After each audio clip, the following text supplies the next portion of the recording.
welcome back to my channel. So I said I would do a reading vlog, so I might not be reading this the whole time, but I wanted to share some of my experience reading the Briar Club so far. So I'm on page 76, and so far it's following two characters. The first character is Pete, and this takes place in 1950 of June, and then the next place is 4 years earlier.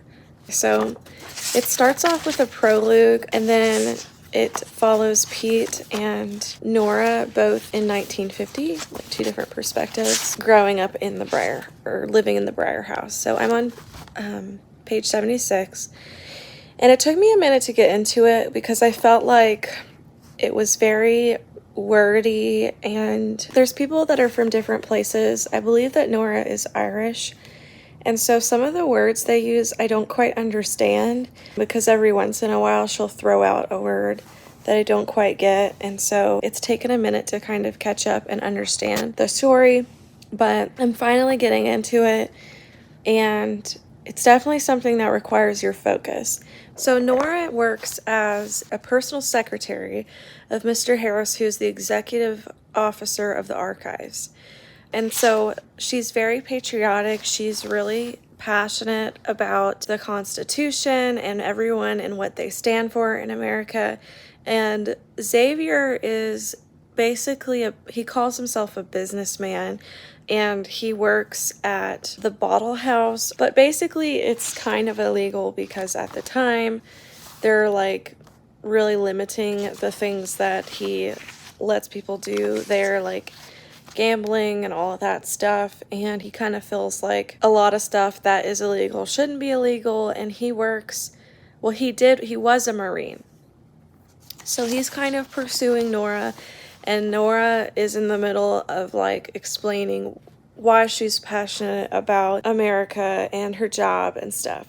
And she kind of grew up poor, and her family like are a bunch of cops who kind of do some shady stuff, like her brother especially. And so she is really trying to kind of represent the honest part of America, where there's a lot of dishonest things going on. And she is living in what's called the Briar House. So the Briarwood House is a boarding house where people stay. And I think what it's going to show is just a bunch of different years of people growing up there, and then kind of tied all together towards the end. So I'm not too far in it, and I may have misquoted some things there. Like I said, it's a lot of information to keep up with, so I'm not the best at regurgitating everything that I've just read, but I'm really starting to enjoy it, and it feels nice to get into a read that is a little more complex, has some passion in it, has some really interesting characters in it, and I love that Kate Quinn is so good at really just writing unique characters. I've read the Alice Network and the Rose Code, and all of the characters that she writes about are very detailed and complex, and I really love that about her. She really does a lot of work in that. Like I said, it's a historical fiction, so it's obviously not all true, but she does a good job of doing her history work and making sure that the time periods really are kind of matching up with what's going on. And so I would say that my favorite is The Rose Code. That was my favorite book by her. Now, I tried to read The Diamond Eye and I DNF'd it. I may go back to it later. It might have just not been a time that I could focus, but sometimes I will say my negative thing about her is she can get too detailed, like overly detailed, to where it becomes really boring for me and I just lose my focus. So The Diamond Eye was like that for me. She really got into the details about the guns and the type of guns and like every single little detail about what they were using, which I understand maybe some people like that because it makes it more realistic, but for me it was just so much, and I really wanted more of the plot and the character and not so much the details of everything going on and the tools that they're using. So I may revisit it. It might just not have been the right time for me, but anyways, that's what I'm reading right now. I will give you guys an update, non-spoiler, here in a little while. And the other book that I may be reading in this reading vlog will either be First Lie wins because I'm about halfway through that, and I'm really enjoying that one as well. It's following, she's kind of basically like a thief, and she works for someone she doesn't even know. They kind of send her discreet messages of what she needs to do next, and she's always kind of in a different identity. Like, she's never really living her true identity. And so she's just constantly pretending to be other people. So it is very interesting so far. I'm about 40% in that, but I'm just doing audiobook. And then the other thing that I might be reading in this vlog is the Phoenix Crown, and that one I showed you guys in my last vlog. So we'll see if I get to that, or it may be Glow of the Everflame. I haven't decided, but I will keep you guys updated. I hope you guys enjoy this. I'll show some other random footage in it. But so far, I'm really liking it, and it's really just giving me that taste of historical fiction that I really love. Okay, so far, my number one complaint is the length of the chapters in this book are ridiculous. This chapter is, I mean, let me just count this. That's like 60 pages. This chapter is 60 pages long. That's insane. Like, there's no reason for that. I know that, like, she's going by different characters and sections of time, but you can still split it up with chapters. So that is really annoying to me.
Okay, first, number one, this quote, which, by the way, I'm not going to quote word for word because there's a cuss word, but when she says, the whole house sees me, just because I'm choosing to play nice for now doesn't mean I've forgotten that I'm a mouse in a pit of hungry vipers. A mouse? He leaned in, strands of hair swaying in the gust of his ragged breaths. We may be vipers, but you're no mouse. You're a dragon. I'm like, I can't. And then this. He roughly cupped my face in his hands, his fingers clinging to my skin like he might fall to death if he ever let me go. Not even if you despise me, not even if I am nothing to you, because my calling comes from a higher authority than even you can claim, your majesty.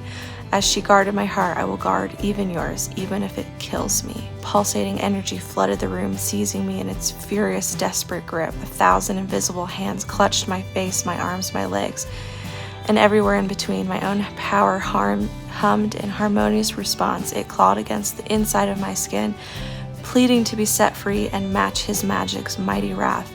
For the most fleeting of heartbeats, the world came to a stop. There was nothing but him and me in this light that burned between us, this glowing beacon we couldn't ignore, even if it lured us to our destruction.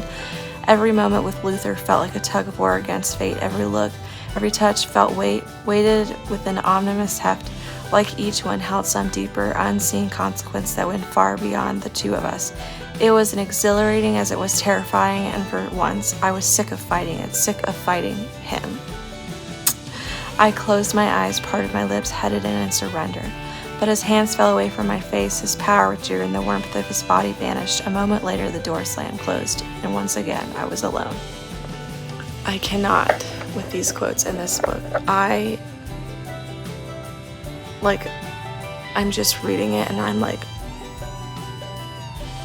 I can't even form thoughts, form opinions, form words. This is just so beautiful. It's so good. Just so good. Hello! We are at Five Guys.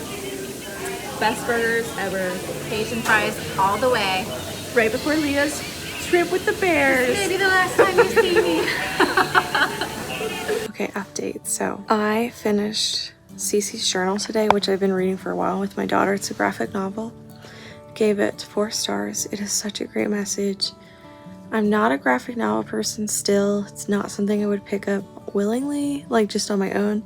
But I did think that it had a great message, and for those that like graphic novels, I think would really love it. I also started and finished Starfish in one day on audiobook for Gwen's bingo board for the summer. There's a prompt for it, and it was really good, and I highly recommend listening to it. I think that anybody in school should listen to it. It's a good middle grade on bullying and fat shaming and just negative self-talk, and it also gives like applicable things to really just come out of that, but also to work with others.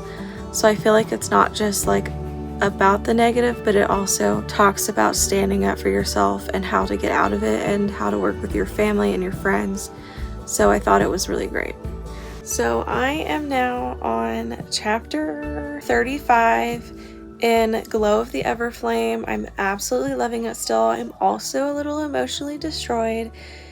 It is in a really sad place right now, and I need it to get better. But I'm still absolutely loving it, and I'm very into it. I have not been bored 1 second of this book. It's such a good book. And I don't know if I put on here that I finished First Lie Wins or not, but I also listened on audio to that and finished it the other day and gave it 4 stars. I thought it was a really great thriller, but I would say it reads more like a mystery, not so much thriller. But I really enjoyed it. It kind of reminds me of like CSI type shows. It wasn't really like scary or anything like that. It's more kind of like solving like what's going on and stuff. So it was a really, really great time. I do think that the audiobook is worth it, and it is following Luca, who basically, she starts out kind of just stealing things because her mom needs money, and then she kind of makes that her job, and then someone approaches her, and then she becomes really deep in it when she's older, even later on in life, and then starts to really get kind of blackmailed and treated wrong by that boss. So then she tries to figure out ways to get out of that. So it's really a great read. I do think that it's worth your time if you're not looking for something that's super thrilling, because that I wouldn't suggest. It's not scary. I wouldn't say it's the most clever of all thrillers I've ever read, but it was just a good time. So anyway, I'm gonna get back to reading.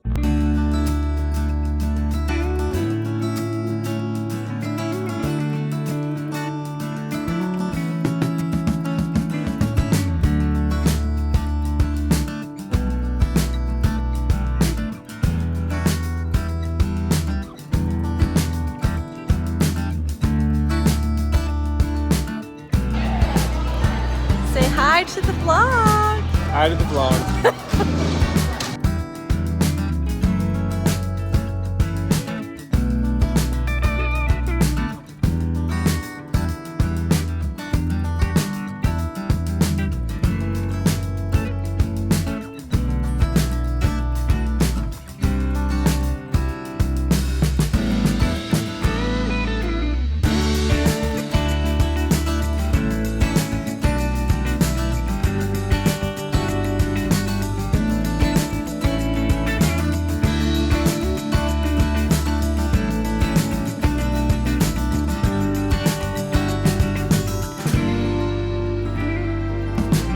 Okay, so as you saw, we went book shopping. I only got a couple things. I got True Colors by Kristen Hanna. this has been on my list, and of course I saw it discounted at Half Price Books. And the other thing I'm really excited about is I got My Roommate is a Vampire, which I was literally talking about this with someone the other day and how I want to read this in the fall, and so I'm very, very excited I saw this discounted there. So on to what I'm reading next. I think I'm gonna put this down. I don't know if I'm gonna DNF it or not. I'm highly considering it. The long chapters are really, really bothering me, and it's just boring. It's not good. It's not good. Guys, I don't know. We'll see what happens. I finished Glow of the Everflame last night and of course gave it 5 stars. Is anyone surprised? No. It was incredible. I could not stop reading it. I had to finish it last night. And that may be part of why this book is falling really flat for me, because it's really dull and character driven, and also super, super, super long chapters. And after just reading Glow of the Everflame, it's like, I can't with this book. I can't. I just don't have the patience. Guys, I'm so sorry, but I have decided to DNF the Briar Club. I can't do it. I can't do it any longer. The chapters are like 60 pages long. There is nothing keeping my interest. Each chapter follows a different character. It's very character driven. And I just frankly don't even care about the characters. They're not interesting to me. The story's not interesting to me. And I'm disappointed because I had really high hopes for it. I made it about 50% through and I just can't do it anymore. I tried tandem reading. I don't care. But there are recipes throughout which are cool, so I probably will film us making one of the recipes just for fun because my daughter was really excited about it. But yeah, I'm not gonna finish it. Okay, as I mentioned earlier, we're gonna make a recipe out of Kate Quinn's book, the one I just DNF'd, but it's fine. So the recipe we're gonna make is Rika's haluski, I think is how you say it. I'm probably not saying it right. Page 155. And we're gonna see how this goes, but there's lots of recipes from each character in the book that you can make. Some are really, really in-depth, and so we chose the one that looked the most attainable. So we're gonna make it, show some footage of us making it, and we'll let you know how it tastes.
Okay, we made it. Here's what it looks like. I'm not sure if we did it right because I think we had a little more cabbage than they said. But on the thing, one of the funny things is it tells you to listen to Because of You by Tony Bennett while you're eating it. But because of copyright, I can't really play this. Just want the bacon. But you get the point. All right, Addison, what do you think? It's good. Is it? Just needs more flavor. More bacon? Yeah. It's not bad. It does need more bacon. All right, that wraps up my vlog. I hope you guys enjoyed my weekly vlog. And there's lots of these recipes in this book if you want to try others. But until next time, remember to read what inspires you. Bye, guys. Bye, guys.